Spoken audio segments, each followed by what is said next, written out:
Dans le fond, moi, ma grand-mère nous disait tout ce qu'il fallait dire à des DPJ.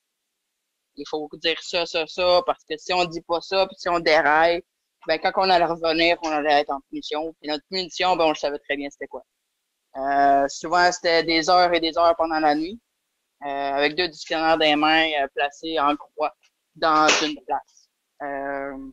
Ou être à genoux directement dehors sur l'asphalte euh, pendant des heures et des heures ou des affaires comme ça. Elle vous demandait de dire qu'est-ce qu'elle vous disait de dire, sinon vous étiez en punition. Ouais. Parce qu'elle voulait pas que la DPJ débarque. Parce qu'elle savait les abus et tout. Elle était très consciente. Elle savait très bien ce qui se passait. Moi et ma plus grande sœur, la plus vieille, on en a parlé à notre grand-mère. Et puis, ça s'est dit que, dans le fond, elle nous a demandé de garder le silence. Et puis, il est écrit dans mon dossier que on dirait que c'est des robots qui ont été dictés par quelqu'un. Mais ils n'ont pas essayé de pousser plus loin. On était des... Ben, je parle pour ma part à moi. J'étais pas un enfant, mais j'étais un objet offert à son mari et à son fils. De l'âge de mes 8 ans jusqu'à mes 18 ans. J'ai été abusé sexuellement par mon oncle, qui est le fils à ma grand-mère, de mes 8 ans à mes 18 ans. Ma grand-mère était consciente, ma grand-mère le savait très bien, parce que j'ai été chercher de l'aide auprès de ma grand-mère, et puis la porte m'a été fermée. Elle voulait pas se ramasser en prison.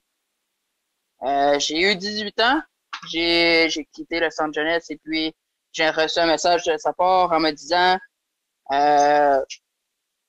Carole, si tu ne veux pas de problème, moi je te demande de ne pas porter plainte. Je te demande de ne pas porter plainte au service de police, et ce, jusqu'à temps que je décède. Par la suite, tu feras ce que tu veux. Elle te contrôle d'une certaine manière. Elle te dit aussi, elle te dit de ne pas dire ce que tu as vécu, dans un sens où elle te demande de garder le silence, puis c'est une forme de violence aussi, là, de faire ça. Tu sais, moi, oui, je suis sortie du mécanisme de contrôle de ma grand-mère, mais je suis toujours autant atteinte par le mécanisme de ma grand-mère. Aujourd'hui, je la reverrai, puis je retomberai le soldat de ma grand-mère. Moi et mes sœurs, on a été brainwashés, puis quand que la DPJ s'est rendu compte un peu, ben, je veux pas jeter toute la blâme sur la DPJ, mais s'il aurait poussé un peu plus, mes sœurs et moi, on aurait fini par parler.